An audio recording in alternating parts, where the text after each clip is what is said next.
నేను చెప్పే అంశం ఏంటంటే యేసుక్రీస్తు గాడిద మీద ఎందుకు ఎక్కాడు? గాడిద మీద వచ్చిన ఆయన ఈయన ఎవరు? గాడిద మీద ఎక్కి వచ్చిన ఆయన ఎవరు? ఆయన ఎందుకు ఎక్కాల్సి వచ్చింది? సరే, మనం యేసుక్రీస్తు అంటే ఎవరు చాలా మందికి ఉన్న ప్రతి ఒక్కరు తెలుసు, తెలియదని కాదు. అయితే యేసుక్రీస్తు ఎక్కడ ఉన్నాడో ఆ ప్రాంతం వాళ్ళు కూడా సేమ్ మనలాగా వాళ్ళు కూడా మనలాంటి వాళ్ళు. ఇంకా వాళ్ళు కొత్త ఏం కాదు, వాళ్ళు మనుషులే, మనం మనుషులు. యేసుక్రీస్తు అంటే ఆయన ఎక్కడ ఉండేవాడు? ఇజ్రాయెల్ అనే దేశంలో 2000 సంవత్సరం, అంటే 2024 సంవత్సరం అప్పుడు పుట్టి 2033 అట్లా 34 సంవత్సరాలు చనిపోయాడు. అది తెలుసా లేకు మనకు? 2000 సంవత్సరం అప్పుడు అంటే ఇప్పటికి 2024 సంవత్సరాల క్రితం ఆయన పుట్టిండు. ఆయన 33.5 ఏళ్ళకే చనిపోయాడు. అది మనకు తెలుసు. అయితే ఆయన ఎక్కడైతే ఉన్నాడో ఆ ప్రాంత ప్రజలకు యేసుక్రీస్తు ఎవరో సరిగా తెలియదు. యేసుక్రీస్తు ఎవరో సరిగా తెలియదు, కానీ వాళ్ళు తెలుసుకోవడానికి ప్రయత్నం చేస్తున్న సమయం ఉంటుంది. వాళ్ళు ఎవరో ఆయన ఎవరు తెలుసుకోవడానికి ప్రయత్నం చేస్తున్న సమయం అది. అటువంటి సమయంలో అంటే దాదాపు ఆయన 30 సంవత్సరాలకు ప్రపంచాన్ని కనబడడం మొదలుపెట్టాడు. 30 సంవత్సరం వయసులో, ఎప్పుడు 30 ఏళ్ళప్పుడు ప్రపంచాన్ని కనబడడం మొదలుపెట్టాడు. ఆయన కనబడడం మొదలుపెట్టినప్పటి నుంచి మెల్లమెల్ల చిన్న చిన్న అద్భుతాలు మహత్కారాలు చేస్తూ ఉన్నాడు అన్నమాట. యేసు ప్రభు చిన్న చిన్న అద్భుతాలు మహత్కారాలు చేస్తూ ఉంటే ఈయనేవలు అనుకుంటున్నాం. ఈయన ఇటువంటి పనులు అయితే ఎప్పుడు చేయలేదు మన ప్రాంతంలో. అలా ఆలోచిస్తుండగా ఒక ఆయన అన్నాడు, ఒక ప్రవక్త అని, ఆయన ఒక దేవుని మనిషి అని రకరకాలుగా మాట్లాడుతూ ఉన్నారు అన్నమాట. అటువంటి సమయంలో ఆయన చనిపోయిన వారు లేపాడు. గొప్ప 5 రొట్టెలు 2 చేపలు 5,000 మంది పంచిపెట్టాడు. ఇంకోసారి కొన్ని చిన్న చేపలు 7 రొట్టెలు 7,000 మంది పంచిపెట్టాడు. అట్లా ప్రజలు ఆలోచిస్తూ ఉన్నారన్నమాట. అయితే వాళ్ళకి గ్రంథం ఉంది. ఎవరికి? ఇజ్రాయెల్ దేశం వాళ్ళకు ఈ గ్రంథం ఒకటి ఉంది, కానీ ఇది కాదు, సగం ఉంటాడు. ఇందులో సగం కూడా ఉండదు. 5 అధ్యాయాలు. ఇది ఆదికాండం, నిర్గమకాండం, లేవియకాండం, సంఖ్యాకాండం అనే 5 అధ్యాయాలు ఉంటుండే. ఇంకా కొన్ని చిన్న చిన్న గ్రంథాలు కూడా యెషయా గ్రంథం అని ఉండేవి అన్నమాట. అంటే ఇట్లా లేదు అప్పుడు గ్రంథం, బైబిల్ అప్పుడు ఇట్లా లేదు. ఒక్కొక్క పేజీ. ఏది? ఆదికాండం అంటే అది ఒక సపరేట్ బుక్ లెక్క ఉండేది అన్నమాట. లేవియకాండం సపరేట్, యెషయా గ్రంథం అంటే ఒక సపరేట్ బుక్ లెక్క ఉండేది. అటువంటి వాళ్ళు చదువుతూ ఉండేవాళ్ళం. ప్రజలు చదువుతూ ఉండగా వాళ్ళకు ఒక వచనం తెలుసు. వాళ్ళ ప్రాంతం ప్రతి శనివారం వాళ్ళు ఒక పంచాయతీ ఆఫీస్, మన పంచాయతీ ఆఫీస్ అంటాం కదా, అట్లా అనమాట. అంటే వాళ్ళకు సమాజ మందిరం ఉండేవాడు. అంటే ప్రతి ఊర్లో ఒక సమాజ మందిరం, అంటే దాంట్లోనే పంచాయతీలు పెట్టుకునేవారు. ఆ శనివారం వస్తే ప్రార్థనలు అంటే ఆరాధనలు నడిపించుకునేవాడు. అటువంటి సమాజ మందిరంలో వెళ్ళినప్పుడు ప్రతిసారి ఏదో ఒక గ్రంథం చదివేవాళ్ళమాట. ఒకసారి యేసు ప్రభు ఆయన అందరికి కనబడడం మొదలుపెట్టినవాడు. 30 ఏళ్ళ వరకు ఆయన ఎవరికి కనబడలేదు. బైబిల్ చెప్తుంది ఆయన పుట్టి 30 ఏళ్ళు వచ్చేవాడు. 12 ఏళ్ళ వయసులోనేమో మందిరం దగ్గర కనబడతాడు యేసు ప్రభు. తర్వాత 12 30 ఏళ్ళ వరకు ఎక్కడ కనబడమాట. అంటే అన్ని సంవత్సరాలు దాదాపు 12 నుంచి 30 అంటే 18 సంవత్సరాలు. బైబిల్ చెప్తుంది ఆయన తల్లిదండ్రులకు లోబడి ఉండి వాళ్ళతో కలిసి ఉండేనని ఉంటుంది అన్నమాట బైబిల్. అంటే ఆయన ఏం చేసిండు? ఇంటి పనులు చేసుకుంటూ జీవించినమాట. మనం సాయం చేసి ఇంటి పనులు చేసుకుంటూ 18 ఏళ్ళు బ్రతికిండు. తర్వాత 30వ వయసులో సమాజాలు తిరగడం మొదలుపెట్టాడు. అంటే 30వ వయసు దేవుని పద్ధతిలో ఒక వ్యక్తి యాజకుడుగా, లేకుంటే మనుషులకు ఉపయోగపడే వ్యక్తిగా, సమాజ వ్యక్తిగా పనిచేయవచ్చు అనమాట. అంటే సైనికుడిగా కానీ యాజకుడిగా కానీ పనిచేయవచ్చు. యేసు ప్రభు అదే సమయంలో, ఆ వయసులో సంచరిస్తున్న సమయంలో 12వ వయసులోనేమో ఎక్కడ కామాటాడు? మందిరంలో కామాటాడు. 30 ఏళ్ళ వయసులో అందరికి కామాటాడు. తర్వాత ఆయన కూడా ప్రతి శనివారం సమాజ మందిరానికి వెళ్తున్నవాడు. ఆయన మందిరానికి వెళ్తుండేవాడు. యెరూషలేము పట్టణంలో మందిరం ఉండదు, ఈయన మందిరానికి వెళ్తున్నవాడు. మిగిలిన ఊళ్ళలో వాళ్ళేమో సమాజ మందిరం ఉంటున్నవారు. అయితే యేసు ప్రభు సమాజ మందిరానికి వెళ్ళినప్పుడు ఆయనకు ఒక గ్రంథం ఇవ్వబడదంట. అది యెషయా గ్రంథం అని చెప్పబడుతుంది. ఏ గ్రంథం? యెషయా గ్రంథం ఇవ్వబడదు. అంటే యెషయా గ్రంథమే ఆయనకు ఎందుకు వచ్చిందంటే యెషయా గ్రంథం ఉంది అక్కడ అన్నమాట. యెషయా గ్రంథం చదువుతున్నాడు. అందులో ఆయన గురించి ఏమని రాయబడిందంటే, నేను గుడ్డి వారికి చూపు కలుగుటకు, చెల్లో నాకు విడుదల ఇచ్చినందుకు, రోగులను స్వస్థపరచడానికి నేను వచ్చానని ఆయన చదువుతాను. అంటే వాళ్ళకు ఒక గ్రంథం ఉంది. అదే ఆ గ్రంథంలో ఆయన చెప్తానంటే నా గురించి విషయాలు ఈ గ్రంథాలు ఉన్నాయి. సో మనం ఇప్పుడు చదువుతాం ఒకసారి ఒక మాటను. యోహాను సువార్త 12వ అధ్యాయం 12-16 వచనాలు.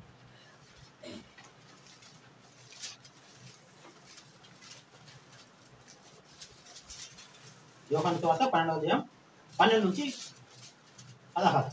మరునాడు ఆ పండుగకు వచ్చిన జన సమూహము యేసు యెరూషలేమునకు వచ్చుచున్నాడని విని ఖర్జూరపు మట్టలు పట్టుకొని ఆయనను ఎదుర్కొని పోయి జయము ప్రభు పేరిట వచ్చుచున్న ఇశ్రాయేలు రాజు స్తుతింపబడును గాక అని కేకలు వేసిరి.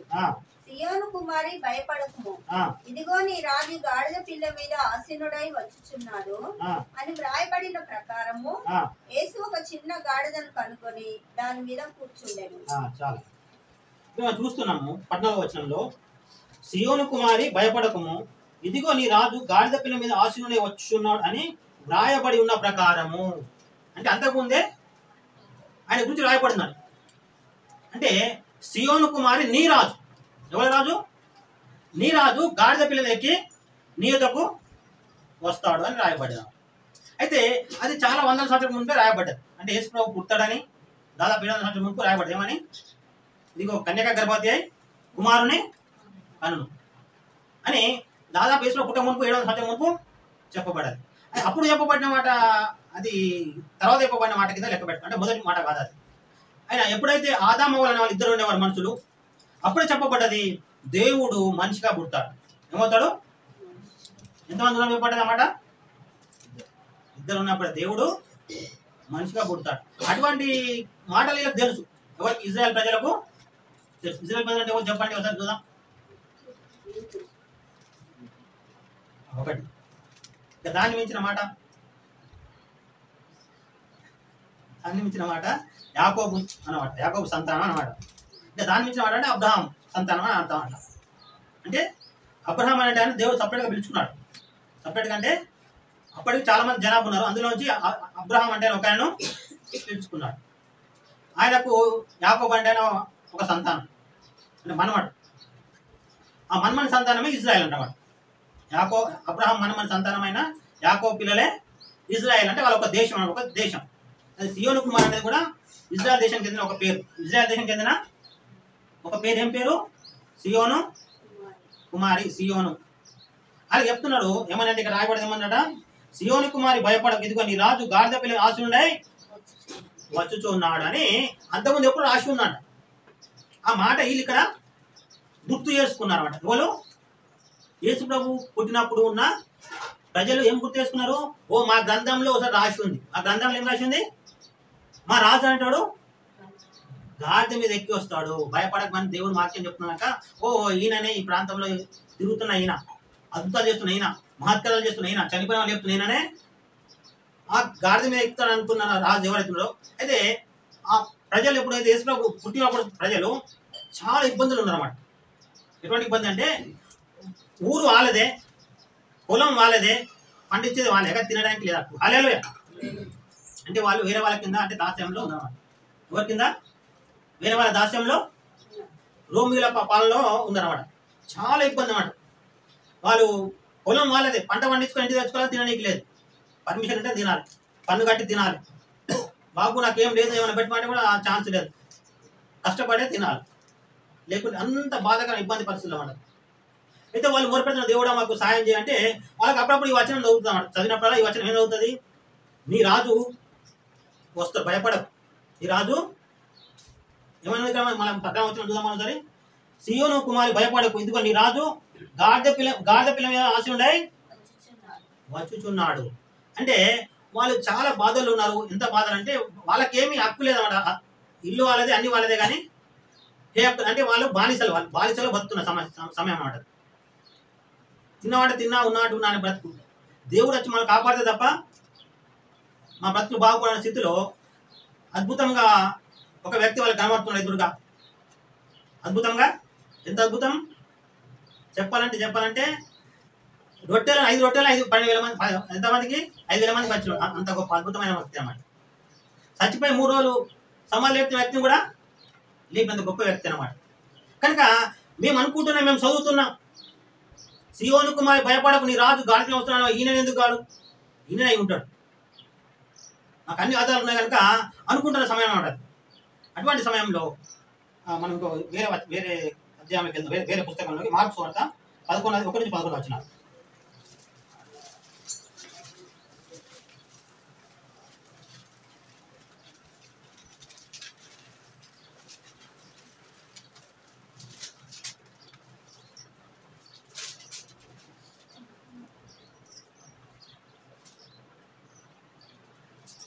మార్కు సువార్త 11:30 నుంచి. వారు యెరూషలేమునకు సమీపించి ఒలీవల కొండ దగ్గరనున్న బెత్ఫగే బేతనియు అను గ్రామములకు వచ్చినప్పుడు ఆయన తన శిష్యులతో ఇద్దరిని చూచి, మీ ఎదుటనున్న గ్రామమునకు వెళ్ళుడి, అందులో మీరు ప్రవేశింపగానే కట్టబడి ఉన్న ఒక గాడిద పిల్ల కనబడును. దాని మీద ఏ మనుష్యుడునో ఎప్పుడునూ కూర్చుండలేదు. దానిని విప్పి తోలుకొని రండి. ఎవడైనా మీరెందుకు ఇలాగూ చేస్తున్నారని మేము అడిగిన ఎడల అది ప్రభువునకు కావలసి ఉన్నదని చెప్పు. తక్షణమే అతడు దానిని ఇక్కడికి తోలి పంపునని చెప్పి వారిని పంపిను. వారు వెళ్ళగా వీధిలో ఇంటి బయట తలవాకిట కట్టబడి ఉన్న గాడిద పిల్ల ఒకటి వారికి కనిపెడదు. దానిని విప్పుచుండగా అక్కడ నిలిచి ఉన్న వారిలో కొందరు, మీరేమి చేయుచున్నారు, గాడిద పిల్లను ఎందుకు విప్పుచున్నారని వారిని అడిగిరి. అందుకు శిష్యులు యేసు ఆజ్ఞాపించినట్టు వారితో చెప్పగా వారు పోనిచ్చిరి. వారు ఆ గాడిద పిల్లను యేసు వద్దకు తోలుకొని వచ్చి తమ బట్టలు దానిపై వేయగా ఆయన దాని మీద కూర్చుండెను. అనేకులు తమ బట్టలను దారి పొడుగునను పరిచిరి.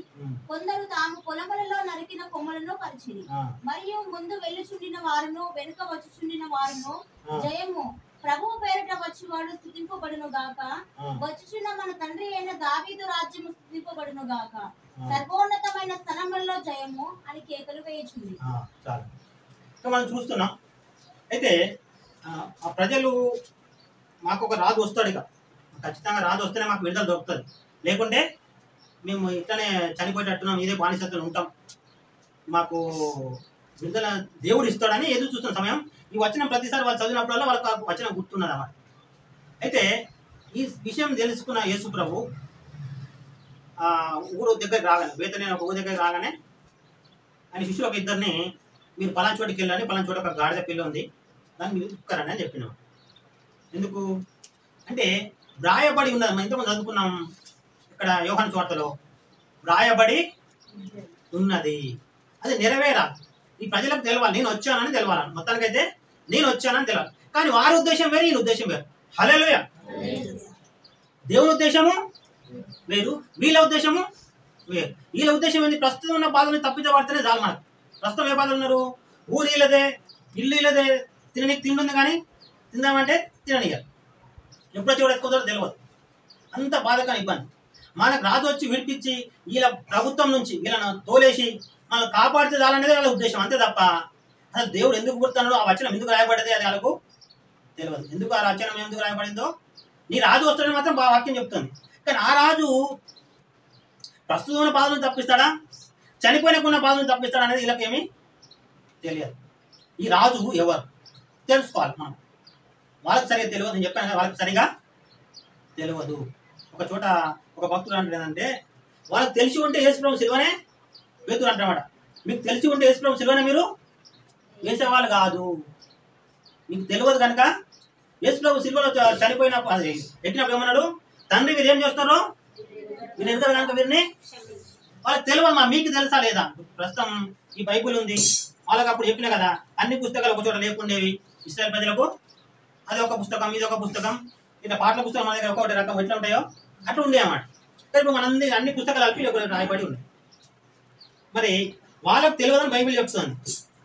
సియోని కుమారి, నీ రాజు గాలి పిల్లలు ఎక్కువ వస్తున్నాడు, ఎందుకు వస్తున్నాడు అనేది సరిగ్గా తెలియదు. మొత్తానికి అయితే వాళ్ళు ప్రస్తుతం ఉన్న బాధలో విడిపించి, అంటే వాళ్ళను వేరే ప్రభుత్వం వాళ్ళను తోలేసి మన ఊళ్ళో మనం ఉండేటట్టు మనం ఉన్నాం. కానీ మన తిని మనం తినలేకపోతున్నాం. మన అన్ని ముంగడన్నా అంటే బాగా చాలా ఇబ్బంది. ఒకప్పుడు బ్రిటిష్లు వచ్చి మన దేశంలో చాలా ఇబ్బంది పెట్టినాం. బ్రిటిష్ వాళ్ళు వచ్చి ఏం చేశారు, చెప్పినంత ఇబ్బంది పెట్టిన. అప్పుడు మన ఊరే, మన దేశమే, కానీ మన పొలం మనదే, పండించేవాడు మనమే, కానీ మన పంట మనమే. వాడు ఎప్పుడో ఎత్తుకోబెట్టి తెలియదు అన్నమాట. తినే టైంలో కూడా వాడు తినేది కూడా దూరం చేస్తాడు. అటువంటి బ్రిటిష్ వాళ్ళు అంత బాధించాడు. చాలా మంది పాడు చేయడం, ఇష్టం వచ్చాడు పని చేయించుకోవడం, అడిగితే చెప్పేది లేదు, అంత బాధ పెట్టారు బ్రిటిష్ వాళ్ళు మనల్ని. అట్లనే బ్రిటిష్ల కాలంలో అంటే వేరే వారు, బ్రిటిష్ అంటే మన దేశం వాడు కాదు, వేరే దేశం వాడు వచ్చి మన దేశాన్ని పాలించారు. అట్లనే ఇజ్రాయెల్ దేశం కూడా వేరే దేశం వాళ్ళు పాలిస్తున్నారు. యేసు పుట్టిన సమయంలో ఇజ్రాయెల్ దేశం వేరే దేశం వాళ్ళు పాలిస్తున్నారు. వాళ్ళకు మనకు రాజు వస్తున్న బైబిల్ చెప్పినాక ఆ రాజే ఈయన అయి ఉంటాడు. ఆ రాజే ఈయన. ఈ వచనంలో ఇంతకుముందు వచనంలో ఉన్న వ్యక్తే ఆయన, వాళ్ళు అనుకున్న వ్యక్తే. కానీ వాళ్ళు అనుకున్నట్టు వాళ్ళు ఇప్పించడానికి వచ్చిన వాడు కాదు. వాళ్ళు ఏమని అనుకున్నారు, ఈ బ్రిటిష్ అది రోమియోలను తరిమి కొట్టి మన ప్రాంతంలో మన ఊరు కూడా ఒక రాజు అవుతాడు, మన దేశంలో మన రాజు అవుతాడు, అప్పుడు మనం తింటాం, మనం తాగుతాం అనే ఉద్దేశం వాళ్ళది. కానీ ఆయన పుట్టిన ఉద్దేశం వేరు. బైబిల్ చెప్తుంది ఆయన పుట్టిన ఉద్దేశం వేరు, మనుషులకు తెలియదు. అందుకే కొందరు అంటే మాట కొందరు ఏంటి బైబిల్ కొందరు అన్నమాట, ఇప్పుడు ఆయన సినిమా మీద ఉన్నప్పుడు ఇదిగో నువ్వు దేవుని కొడుకు అయితే దాని మీద దిగిరా అన్నమాట. ఏమన్నారు? దాని మీదకి వెళ్ళి ఇప్పుడు నేను నమ్ముతాం. ఆయన పుట్టిన ఉద్దేశం వేరే, ఆయన చచ్చిపోయే ఉద్దేశం కూడా వేరు. ఇంతకుముందు చదివిన వచనం కూడా వేరు. మరి గాడిద పిల్లమ వస్తానని చెప్పినాక ఆయన ఖచ్చితంగా గాడిద పిల్లమ రావాలి, ఆ వచనం నిజమని అందరికి తెలియాలి. కనుక ఆ పద్ధతిలో యేసు ప్రభు చేసినట బెతనియాలో ఒక గ్రామానికి వచ్చినప్పుడే ఇద్దరు శిష్యులను పంపించి పలానా చోట ఒక గాడిద ఉంటుంది దాన్ని తీసుకొని రాండి. తీసుకొని రాగానే ఏం చేశాడు ఆయన? గాడిద మీద ఎక్కాడు. అయితే కొందరు ఏం చేశారట, వాళ్ళ బట్టలు వచ్చిరట. కొందరు ఏం చేసారు, కొమ్మలు తీసుకొచ్చి నరికి దారి పొడుగున పరిచారు. అప్పుడు అన్నట ఓసన్న జయమని కేకలు కూడా వేసిరు. ఓసన్న జయము అంటే ప్రభు పేరట వచ్చు వాడు స్తుతి నందును కాక. అర్థం ఏంటంటే ప్రభు పేరట వచ్చు రాజు స్తుతింపబడును కాక. కానీ వాళ్ళు నిజం పలకడం నిజంగా పలికారు, కానీ వాళ్ళు అనుకున్న పద్ధతిలో పలకరమాట. చాలా మంది విచిత్రం ఏంటంటే కొందరు పొగుడుతూ ఉంటారు, కొందరు ఏదైనా దొరుకుతుందని. నిజానికి వాళ్ళ ఉద్దేశం అది కాదు, పొగిడితే దొరుకుతుంది, లేకుంటే విచిత్రం ఏంటంటే పొగిడితే మంచి మాట్లాడితే మనకు దొరుకుతుంది అని ఉద్దేశంతో అప్పుడే సపరేట్గా తయారవుతామాట. వాళ్ళు సపరేట్గా సిద్ధపడి, అంతవరకు వాళ్ళకి ఉద్యమం అటువంటి ఏమి ఉండదు మనసులో, అప్పుడు మాత్రం సపరేట్గా సిద్ధపడి వస్తారన్నమాట. వీళ్ళు ఈయన లోపల ఏమి కావంటే అద్భుతాలు కావంటే మహత్కాలు కావంటే, ఈయన మహత్కాలు చేయ గొప్ప దమ్మున్న దేవుడు, దయ్యాలు వెళ్ళిపోతే కొమ్మటి వెళ్ళిపోతున్నాయి కనుక వీడు మనకు రాజు అయితే ఖచ్చితంగా వాళ్ళని వినిపిస్తారు అనుకున్నమాట వాళ్ళు. అయితే యేసు ప్రభు గురించి రాయబడిందని బైబిల్ చెప్తుంది, మనం చదువుకున్నాం. అంటే 100 సంవత్సరం ఉంటే నీ రాజు గాడిదను దాని గాడిద పిల్ల ఎక్కి నీ వద్దకు వచ్చింది. ఇంత మనం చదువుకున్నాం. ఈయన గాడిద పిల్ల మీద ఎందుకు వచ్చాడంట? వ్రాయబడి ఉన్నది కనుక ఆ వచనం నిలబెట్టడానికి ఆయన ఎక్కి వచ్చాడు. అంటే నమ్మడానికి, నమ్మకం కలగజేయడానికి. ఈ బైబిల్లో చాలా వచనాలు ఉంటాయి, అవి నువ్వు నమ్మాలంటే, నమ్మడానికి కలగాలంటే చాలా ఉదాహరణలు ఉన్నాయి. నువ్వు నేను ఏం చేయాలా? నీ విషయాలను స్థిరపరచుకోవడానికి వచనాలు నమ్మాలా, దేవుడు ఈ వచనం నా జీవితంలో నెరవేర్చుకుని అడగాలమన్నా. ఆయన నీకు చూపిస్తాడు ఈ వచనం నిజమని. ఏం చెప్తున్నావు? వచనం మాత్రం నిజమే, కానీ వచ్చిన వాడు వాళ్ళు అనుకున్నట్టు వినిపించే రాజు కాదు. హల్లెలూయా. వాళ్ళు అనుకున్నట్టు వినిపించే రాజు కాదు. మరి ఆయన ఎందుకు వచ్చాడు అంటే వచనంలో చెప్పబడినందుకే వచ్చాడు. కానీ వాళ్ళ ఉద్దేశం వేరు, ఈయన ఉద్దేశం. సరే, మొదట మనం చూద్దాం ఈ రాజు ఎవరు అనే అంశం మీద మనం చూద్దాం. కీర్తన గ్రంథం 90వ అధ్యాయం 1 నుంచి 2 వచనం. ఈ రాజు ఎవరు? మరి ఇప్పుడు నువ్వు మొక్కుతున్న ఈ దేవుడు ఎవరు నువ్వు తెలుసుకోవాలి. నువ్వు మొక్కుతున్న దేవుడు ఎవరు చూద్దాం. ఇప్పుడు చూద్దాం కీర్తన 90వ అధ్యాయం 1 నుంచి 2 వచనాలు. ప్రభువా, తరతరముల నుండి మాకు నివాస స్థలము నీవే. పర్వతంలో పుట్టకమునుకు, భూమిని లోకమును నువ్వు పుట్టింపకమునుకు, యుగ యుగములు నీవే దేవుడవు. చాలా ఏమవుతుంది? మనం పర్వతాలు పుట్టకమునుకు, భూమి పుట్టకమునుకు, యుగ యుగములు నీవే దేవుడు. అంటే మనం మొత్తం యేసు ప్రభు భూమి పుట్ట ముందు ఉన్నాడు, ఆకాశం పుట్ట ముందు ఉన్నాడు, భూమి పుట్టిన తర్వాత పర్వతాలు అవిటికంటే ముందు కూడా నేను ఉన్నాడు అని తెలుసా? ఇది ఈ లోకంలో ఒక మాట ఏముందంటే దేవుడు ఒకడన్న మాట అందరికీ తెలుసు, అదే మాట అంటారన్నమాట. కానీ ఎంత తప్పులు చేస్తున్నా, ఎంత పాపం చేస్తున్నా ఆ మాటలో అనేది వాళ్ళకి తెలియదు. ఆ మాట వాళ్ళకడం మాత్రం నిజమే, కానీ ఆ మాటను ఇంకో వ్యతిరేకంగా మాట్లాడుతుంది. ఏమని అంటే దేవుడు ఒక్కడే, కానీ దేవుడికి నామాలు చాలా ఉన్నాయి. ఏమున్నాయంటే దేవునికి నామాలు చాలా ఉన్నాయి. నామాలని వేరైనా నారాయణుడు ఒక్కడే. నారాయణ ఒక్క నాకు ఎన్ని పేర్లన్నా పెట్టుకో, కానీ నాకున్నాయన పేరు ఇంకొని పెట్టి ఇంకోడు ఆయననే ఈయన అంటే తప్పు కాదు. నాకు ఎన్ని పిల్లలను పెట్టుకోవచ్చు, నేను పొడుగునని పెట్టుకోవచ్చు, నల్లటోనని పెట్టుకోవచ్చు, పర్వాలేదు. మరి పలానూరని పెట్టుకోవచ్చు, ఇంత పొలం ఉన్నోడని పెట్టుకోవచ్చు. అంటే ఒక ఊరికి వెళ్ళి ఇక్కడ ఎక్కువ పొలం ఉన్నాడు కూడా అంటే పలానా చూపెట్టచ్చు, నల్ల ఉన్నాడు అంటే పలానా అన్ని చూపెట్టచ్చు, అనలేదా? అంటే ఒక పేరును ఒక వ్యక్తి చూపెట్టచ్చు. నామాలన్నీ వేరైనప్పుడు రూపాలు వేరు కాదు. హల్లెలూయా. నామాలు వేరైతే రావచ్చు కానీ రూపాలు కాదు. దేవునికి భారీ అవసరం లేదు, అది పచ్చి తప్పు, పచ్చి అబద్ధం. దేవునికి భార్యతోనే పిల్లలు కల అనే శక్తిహీనత లేదు దేవునికి. బైబిల్ దేవుడు అయితే ఏం చేసిండు? బైబిల్ దేవుడు ఏం చేసిందంటే మట్టితోటి మనిషిని చేసిండమాట. మనిషిని చేసిన మనిషిలో నుండి మళ్ళా ఇంకొక మనిషిని తీసిండు, ఆడామని. బైబిల్ ఏం చెప్తుంది? మట్టితోటి మనిషిని చేసినట, మొగాయిలోంచి ఒక ఎముకను తీసి మాంసం తీసి ఆడామని చేసిండట. తర్వాత వారిద్దరికి పెళ్లి చేయక వారి ద్వారా ఈ లోకం పుట్టుకొచ్చింది అని బైబిల్ చెప్తున్నాం. అంటే భూమిని పుట్టినవాడు ఆయననే, ఆకాశం పుట్టినవాడు ఆయననే, ఈ భూమి మనుషులను కూడా పుట్టినవాడు. అందుకని ఒక్కడే దేవుడు. ఎన్నిటికీ భూమికి ఆయననే, ఆకాశంకి ఆయననే, మనిషికి ఆయననే, ఒక్కడే దేవుడు. అయితే ఇజ్రాయెల్ జనాంగం ఏదైతే అనుకుంటున్నారో ఏమని, మాకు రాజు వస్తాడు, బైబిల్లో రాసింది. ఎక్కడ రాసింది? గ్రంథం రాసింది. ఈ గ్రంథం నిజం, అబద్ధం కాదు. ఈ గ్రంథము అబద్ధం కాదని వాళ్ళు నమ్మి ఏం చేసిరు? యేసు ప్రభు గాడిద మీద ఎక్కగానే ఓ పలాని వచనం నిజం రా నాయన. ఏ వచనం? సియోను కుమారి భయపడకు, నీ రాజు గాడిద పిల్ల మీద ఎక్కి, ఆ వాక్యం నిజం అని ఆ ప్రాంతం వాళ్ళు ఏం చేసిరంట? గాడిద పిల్ల మీద, ఆయన గాడిద మీద ఎక్కగానే బట్టలు వచ్చి కొమ్మలిరిచి ఆయన గణపరిచి ఊర్లోకి స్వాగతం అని పలికిరమాట. ఎందుకు? బైబుల్ నమ్మినమాట వాళ్ళు. బైబుల్లో ఉన్న వచనాలను నమ్మి. నువ్వేం చేస్తున్నావు సోదరి సోదరుడా? మరి యేసుక్రీస్తుని నీ హృదయం ఎంత స్థానం ఉన్నది? యేసుక్రీస్తుని ఎక్కువ ప్రజలు అక్కడ ఉన్నారు, భూమి గుంటూ ఉన్నారు. వాళ్ళ ముంగట గాడిద పిల్ల వచ్చాక ఏం జరుగుతుందో వాళ్ళకి తెలియదు. గాడిద పిల్ల వచ్చే వరకు యేసుక్రీస్తు అనే శిష్యులు 10 మంది ఉన్నారు. అది యేసుక్రీస్తు ఉన్నాడు కానీ అంతకుముందు ఎటువంటి పరిస్థితి తెలుసా? యేసుక్రీస్తు ఉన్నాడంటే తండవ ప్రజలు వస్తారన్నమాట. పలాంటి యేసు ప్రభు ఉన్నాడంటే చాలు గుంపులు కూర్చున్నమాట. ఎందుకు? రోగాలు బాగు చేసుకోవడానికి, సంవత్సరం విడుదల పొందడానికి, ఆయన చూడడానికి. ఓ మన పలానా లేపినాడు. ఎవరిని లేపిండు? 4 రోజులు సముద్రంలోనే ఆయన చూడడానికి 100 మంది 1000 మంది వస్తున్నాడు. అట్లా యేసు ప్రభు ఊరికి రాగానే చాలా మంది వచ్చారు. కానీ ఆయన గాడిద మీద ఎక్కగానే వీళ్ళకి అర్థమైంది, ఓ మన రాజు ఈయననే. ఎవరు? మన రాజు ఈయననే అని పాటలు పాడుతూ, ఆరాధన చేస్తూ, స్తుతిస్తూ ఇక మనం ఈయన రాజుగా ఎన్నుకున్నాం అంటే వాళ్ళు ఏం చేసినట్టు లెక్క అంటే ఆ రోజు ఆయన రాజుగా ఎన్నుకున్నాడు లెక్క అన్నమాట. అంటే అప్పటికి ఆ ప్రాంతంలో ఒక ప్రభుత్వం ఉంది, వేరే ప్రభుత్వం. ఆ ప్రభుత్వం ఎదిరించాలంటే ఈయన అయితే చేయగలుగుతాడు అనే ఉద్దేశంతో ఆయన ఎన్నుకున్నారు అన్నమాట. కానీ నిజానికి ఏంటిది ఉద్దేశం? దేవుని ఉద్దేశం అది కాదు. నిజానికైతే వాళ్ళని విడిపించేవాడు నేనే అనే ఉద్దేశం వారికి ఆయన చూపెట్టడానికి అనుకున్నాడు. కానీ ఆ వచనం వాళ్ళు అనుకున్న వచనం కాదు. అయితే చాలా మంది ఇప్పుడు యేసు ప్రభు దగ్గరికి వస్తుంటారు చర్చికి, విచిత్రమైన మాట మాట్లాడుతుంటామాట. నువ్వు ఎందుకు చర్చికి పోయినామంటే, ఎందుకు కంటిన్యూ ఎందుకంటే మాకు చాలా రోగం వచ్చి ఉండే, బాధ వచ్చి ఉండే, యేసులో గుడికి పోతే బాగా వేరే దేవుని రాలేదు కనుక ఈయన మొక్కుతున్నాం. మేము వేరే గుడికి పోతున్నారా బాగుపడి ఈ దగ్గర రాగానే బాగా అయింది, ఈయన మొక్కుతున్నాం అంతే. మరి ఇంతవరకు చదివాను కదా. ఇప్పుడు ఆయన భూమి ముట్ట కొనుక్కున్నాడు, ఆకాశం ముట్ట కొనుక్కున్నాడు, మనిషిని కూడా ఆయనే పుట్టేసి. ఆ విషయం నుంచి మాత్రం నోటి నుంచి రాదు. మాకు బాగా చేసిండమ్మా, మేము వచ్చినాక నిజం తెలుసుకున్నాం, ఈయన ఒక్కడే అని తెలుసుకున్నాము అనేది రావట్లే మాట నుంచి. మీరు ఎందుకు ఈ దేవుని గుడికి వెళ్తున్నారంటే కొంత విచిత్రం నేను చెప్తున్నానంటే తక్కువ కులం వాళ్ళని అనేవాళ్ళు. మేము ఆ గుడికి పోతే రాని, ఈ గుడికి పోతే రానిచ్చారు. చర్చికి పోతే అంటే అందరూ రాణిస్తారట, కానీ అందుకు వస్తారట చర్చి. అది కాదు, ఇప్పుడు ఇంతకుముందు చెప్పినా కదా, వాళ్ళ ఉద్దేశం వేరే. ఏ ఉద్దేశం?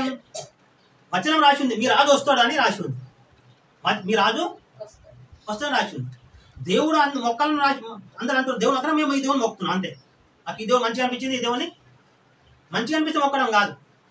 నువ్వు మంచిగా అనిపించిన మొక్క మంచిగా అనుకోకుండా ఎందుకు? భూమి కడ ముందున్నవాడు, ఆకాశం ముందున్నవాడు, మనిషిని చేసినవాడు. అంతే. నీకు మంచిగా అనిపించకపోయినా అవునన్నా మొక్కాలి, కాదన్నా మొక్కాలి, సగం శరీరం కొట్టుకుపోయినా మొక్కాలి, ఊరందరూ తన్ని గుద్ది హింసించిన ఈయననే మొక్కాలి. ఏం చేయాలి? ఈయననే మొక్కాలి. ఈయననే దేవుడు. బైబిల్ ఈయన మాత్రమే మన పాపాల కోసం పరిహారం చేయడానికి భూమి మీద పుట్టినాం. అయితే ఇంకో వచనం చూద్దాం మనం. యోహాను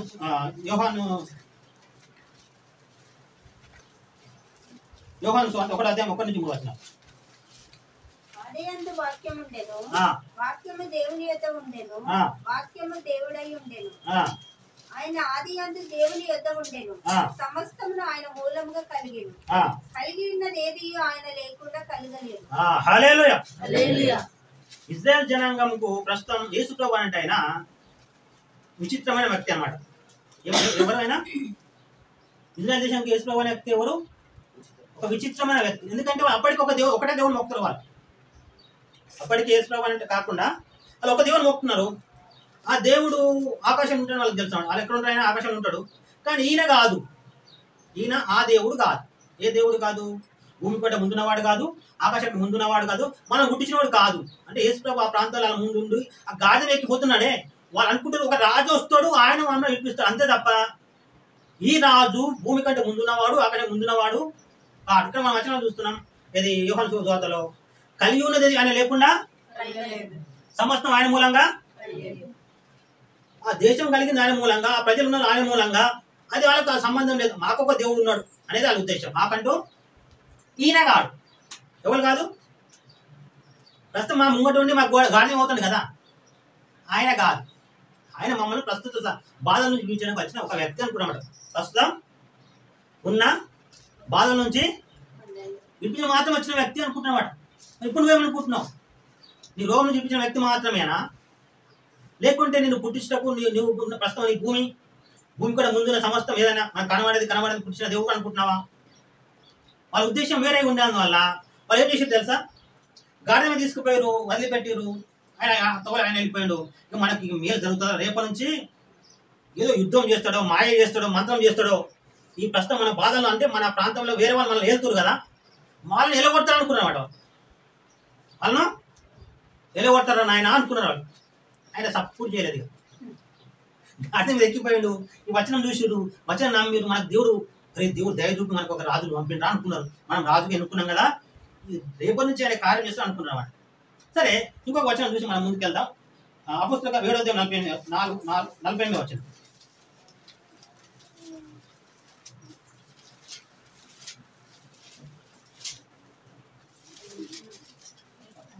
అపోస్తలుల కార్యం 7:48. 4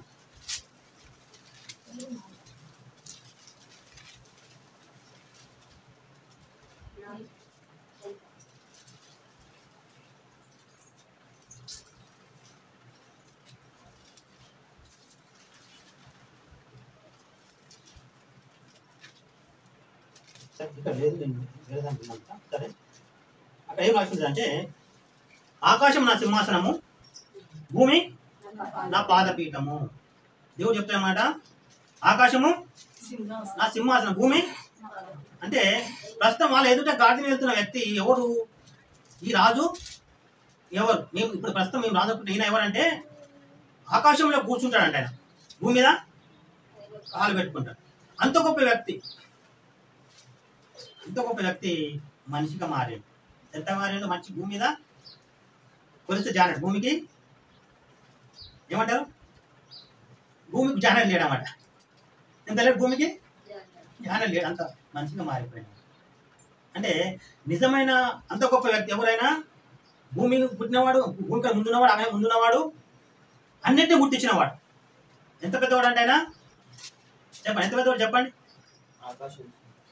ఆకాశం మీద కాలు పెడతాడు, కూర్చుంటాడు, భూమి మీద కాలు పెడతాడు అంటే అంతకంటే ఎంత పెద్ద ఉంటాడు? ఇంకా అంత పెద్ద ఉన్న వ్యక్తి మనుషులను నరకం నుంచి తప్పించడానికి మనిషి గర్భంలో ప్రవేశించి మనిషిగా పుట్టి 33 ఏళ్ళు నీకోసం నా కోసం ఏం చేసిండు? మనిషిగా జీవించినవాడు. అంత గొప్ప వ్యక్తి ఎవరైనా, ఎంత గొప్ప వ్యక్తి. సర్వలోకాలు పూజించబడుతున్న వ్యక్తి, సర్వలోకాలతో పూజించబడుతున్న వ్యక్తి. సర్వలోకాలు అంటేనే ప్రస్తుతం ఈ భూలోకం కాదు ఒకటి, ఇటువంటి కోట్ల లోకాలు. భూలోకాలు ఎన్నున్నాయి? భూలోకాలు కోట్లు ఉన్నాయమ్మా. హల్లెలూయా. ప్రస్తుతం మన భూమికి ఒక సూర్యుడు ఉన్నాడు, ఒక చంద్రుడు ఉన్నాడు. మన భూమి లాంటి భూమి కోట్లు ఉన్నాయి. ఇంకా ఎన్నున్నాయి? కోట్లు. వాటినే గెలాక్సీలు అంటాం. తెలుసు కదా, గెలాక్సీ అంటే ఒక గెలాక్సీలో కోట్ల నక్షత్రాలు ఉంటాయి. అసలు ఈ కోట్ల గెలాక్సీలలో ఇది ఒక భూమి. అంత గొప్ప వ్యక్తి నన్ను విడిపించడానికి ఒక్కసారి పుట్టాడు. ఎన్నిసార్లు పుట్టాడు? మనుషులు పుట్టిన తర్వాత ఆయన ఒక్కసారి మాత్రం పుట్టాడు, ప్రతిసారి పుట్టలేదు. ఆయన పుట్టిన అవసరము లేదు. పుట్టకుండా ఎన్నో అద్భుతాలు చేసిండు అన్నమాట. ఒక ప్రాంతంలో, ఒక ఇజ్రాయెల్ ప్రాంతంలోనే ఒక వాళ్ళ శత్రువు ఆ దేశాన్ని మొత్తం ముట్టడేసిండు. ఏం చేసిండు? ముట్టడి వేసినవాడు. ముట్టడి వేసి వాళ్ళని పట్టుకోవడానికి వచ్చాడు. మొత్తం బానిస లెక్క. ప్రస్తుతం మనం వేసుకోకుండా సమయంలోనేమో వాళ్ళ దేశంలోనే వాళ్ళు ఉన్నారు, వాళ్ళని వెళ్తా ఉన్నారు. కానీ వేరే దేశం రాజు వచ్చి ఆ దేశం పట్టుకోవడం మొత్తం ఆ దేశం ఉండరు, వాళ్ళు పరా దేశం పట్టుకొని వచ్చారు. అటువంటి సమయంలో దేవుడు అంటే ఒక దూతను పంపించాడు. దేవుడు ఏం చేసిండు? ఒక దూతను పంపించినవాడు. ఒక దూతను పంపిస్తే రాత్రికి రాత్రే 70 లక్షల మంది పంపించారు. ఎంతమందిని? ఒక దూత 70 లక్షల మందిని. అంత గొప్ప పని మన పని పుట్టే అవసరం చెప్పండి భూమి మీద. ప్రతిసారి పుట్టడం, మన కోసం పుట్టి రాక్షసులను చంపడం, ఈ లోకాన్ని చెప్పి మనకు దేశం చెప్తున్నాడు. దేవుడు ధర్మం పాడైనప్పుడల్లా పుడతాడు, పుట్టి రాక్షసులు మాత్రం చంపుతాడు. హాలేలూయా. చంపుతాడా? అంటే వేరే దేశాల రాక్షసులు ఎందుకు లేరు, మన దేశంలో రాక్షసులు ఎందుకున్నారు అంటే ఒక పచ్చి అబద్ధం. అదొకటి పచ్చి అబద్ధం. నేను చెప్తున్నా కదా, ఆయన పుట్టాల్సిన అవసరం లేదు దేవుడికి, భార్య తీసుకో అవసరం దేవుడికి లేదు. ఓకే అనుకుంటే మనకంటే తక్కువవాడు కదా దేవుడు, మనకంటే తక్కువవాడు. అది చెప్పిన ఆకాశంలో కూర్చుంటే భూమి మీద కాలు పెట్టుకుంటే ఆకాశం ఇంకా అంత గొప్పవాడు. నిన్ను నన్ను నరకం నన్ను తప్పించి పలక తీసుకోవడానికి భూమి మీద, అది నువ్వు తెలుసుకోవాలి. మటరాజు వాళ్ళు ఎన్నా వెళ్ళిపోవచ్చు. ఇప్పుడు ప్రస్తుతం వీళ్ళు ఎదుట యేసుప్రభు గాడి మీద ఎక్కువ వస్తుంటే వాళ్ళు అనుకున్నారు మమ్మల్ని విడిపోయింది, కానీ ప్రస్తుతం ఆ పరిస్థితి విడిపించింది కాదు. చనిపోయినాక ఉన్న బాధను విడిపించడానికి, చనిపోయినాక ఉండే బాధని చెప్పగలుగుతారా మనం? చనిపోయినాక ఉండే బాధ ఇప్పుడు ఆనందం, చనిపోయినాక చెప్పినంత గొప్ప బాధ ఉంటుంది. ఎంత గొప్ప బాధ అంటే తాగడానికి నీళ్ళు ఉండవు, అక్కడ కూర్చోడానికి ఏం ఉండదు. ఇప్పుడు చెరువులో ఒక వ్యక్తి ఉన్నాడు అనుకోండి, ఇంకా కూర్లో ఒకవేళ చెరువులో లోపల కనబడి ఇక్కడ ఒక బండి ఉంది అనుకుంటే కూర్చోవచ్చు, ఇప్పుడు కాలు పెట్టుకోవచ్చు. లేకుంటే అసలు బండ లేదు ఏం చేయాలి, ఎప్పటికీ అనుకుంటున్నారు. ఎప్పటికీ ఇప్పుడు ముందుకు పోవాలంటే ఇది కొట్టుకుంటూ పోవాలి. నరకం అంటే అంతే వాటికి అసలు కూర్చోనికి ఉండదు, నిలబడడానికి ఉండదు, నిద్రపోనికి ఉండదు. అంత గొప్ప బాధ గల సమయం మనకు మరణం తర్వాత ఉంటుంది.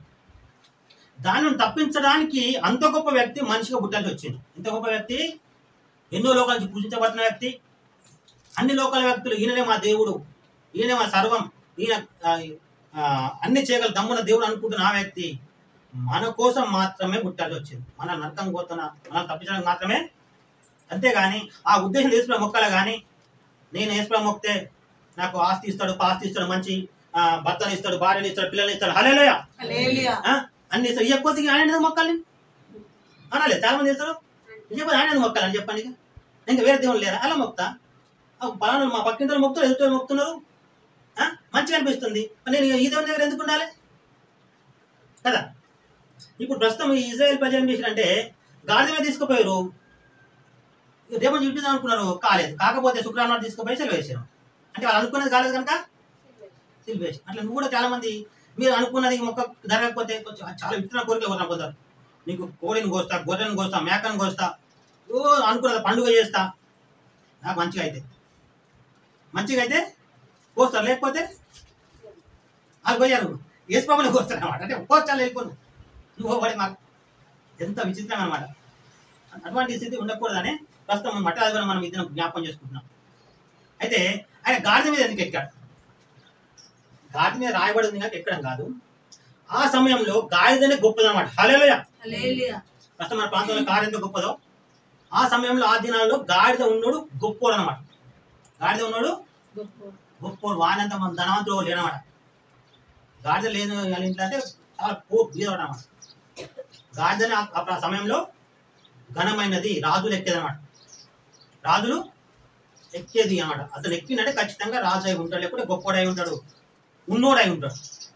అందుకని నీ రాజు రావాలంటే నీకంటే ఒక సూచన ఉండాలి కనుక ఆ గాడిద మీద వస్తాడు మీకు. అది ఘనపరిచే విధానం అనమాట. బట్టలు పడవడం ఏంటంటే ఘనపరచడం అనమాట. కొమ్మలు పడడం కూడా ఘనపరచడం. మరి నువ్వెలా కనపరుస్తావు ఈ దేవుడు ఇంత గొప్ప దేవుడు అని తెలుసుకున్నాక? నువ్వు ఇప్పుడు తెలుసుకున్నా కదా, ఎవరైనా తెలుసుకున్నా మనం యేసుప్రభు అంటే? పర్వతం పుట్టక ముందు, భూమి నువ్వు పుట్టిపోక ముందు, ఏది పుట్టక ముందు ఉన్నవాడిన యేసుప్రభు అంటే ఎవరు? ఆకాశంలో కూర్చుంటాడు, భూమి మీద కాలు పెట్టు, అంత గొప్ప దేవుడు. ఇంకా ఆయన అన్ని ఆయనే పుట్టించిన బైబిల్ అన్ని ఆయననే పుట్టించింది. ఈ దినం కనుక్కున్నాను యేసుప్రభు. ఇప్పుడేమో ఆ ప్రాంత ప్రజలు ఏం చేశారంట, గాడి మీద ఎక్కి వస్తే బట్టలు వచ్చిరంట, కొమ్మలు పట్టుకొని నాట్యం చేస్తూ హోసన్నా హోసన్నా రఘు పీట వచ్చి శృతించబడదా కానీ పాటలు పట్టి కనపరిచారంట. తర్వాత 4 రోజుల నాటికి సిలువ వేసిరంట. నువ్వేం చేస్తావు? ఇప్పుడు తెలుసుకున్నాను. ఈయన ఎవరో తెలుసుకున్నాను. నువ్వు బ్రతుకు కాలం వెళ్ళా ఆయన ఇచ్చినా ఇవ్వకపోయినా మొక్తావా? లేకపోతే మేము అనుకున్న కథ ఇప్పించలేదు కనుక అని సిలువ వేసినట్టుగా మీరు సిలువ వేస్తారా? అంటే ఈయన మాకు అవసరము లేదు, ఈయన ద్వారా అన్నీ జరుగుతాయి అనుకున్నాం కానీ ఏమి జరగాలి. ఎందుకు మొక్కాలి? ఎందుకు మొక్కాలి అమ్మ? నీకు అంటామాట ఎందుకని మొక్కాలి చెప్పు అమ్మ? ఆకాశం పుట్టిన భూమి పుట్టిన నీకోసము మనకు ప్రాణం పెట్టి నీకు పుట్టినవాడు ప్రాణం పెట్టాడు, చనిపోయిన కోట నీకు సుఖం ఇవ్వదు, ఆ ఓడి కావాలి. ఇప్పుడు బాగా చెయ్యాలి ఏమంటారు? ఇప్పుడే బాగు చేయాలి, అప్పుడు ఇస్తాను కూడా నమ్మాలే. అటువంటి మాటలు అంటే నీ గొయ్యి నువ్వే అవుకున్నట్లే. ఏం చేసినట్టు? నీ గొయ్యి నువ్వే అవుకున్నట్టు. అటువంటి కాకుండా అంటే ఒకవేళ ఇంక అనుమానం ఉంటే ఏం చేయాలి? ఏసయ్యా నాకు దేవుడా నాకు సహాయం చేయి, నేను చనిపోయిన తర్వాత నాకు క్షేమం కావాలి, మేలు కావాలి, చనిపోయిన నాకు క్షేమము మేలు కావాలి. ఎల్లప్పుడు ప్రస్తుతం గార్డెన్ వెళ్ళినప్పుడు కొమ్మలతో బట్టలతో పరిచేట కనపరిచి అట్లనే తర్వాత కూడా నేను కనపరిచే స్థితిలో ఉండాలి, కానీ సిలువ వేసినట్టుగా నేను ఉండకూడదు. మన హృదయాలు సంభవించుకోవాలి. తల కళ్ళు మూసుకోండి. కొద్దిసేపు ఎలాంటి స్థితిలో ఉన్నావు? ఇది మఠాధికారంలో వర్తమానం విన్నావు. వాళ్ళు అనుకున్నట్టు ఆ వచనం ప్రకారం వాళ్ళు అనుకున్నది వేరు, ఆ వచనం ఉన్నది వేరు. సోదరా మనం వేసుకోవడం ఎందుకు మొక్కుతున్నావు? నీ మనసు మార్చుకోవాలి, నీ హృదయాన్ని మార్చుకోవాలి. ఒకవేళ బ్రతుకాలం అయిన మొక్కని తీర్మానం చేసుకో. ఈయన వచ్చినా అయ్యకపోయినా, నువ్వు అనుకున్న జరిగిన జరగకపోయినా ఈయన మొక్కడం నేర్చుకో సోదరా.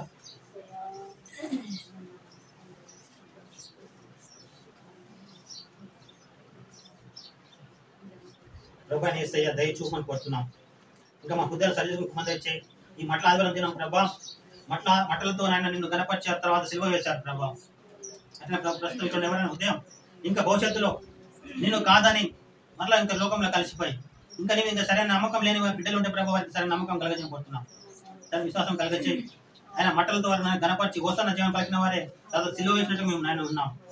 కనికరం గల గొప్ప దేవుడా, ఈ దినం మా హృదయాల్లో ఈ మట్ల దినం సందర్భంగా ప్రభా మేము ఎల్లప్పుడు నాయన నేను గణపరిచే స్థితిలోనే ఉండాలి నాయన. మరి ఇశ్రాయేల్ ప్రజలు ప్రభా నేను సరిగ్గా అర్థం చేసుకోలేకపోయారు.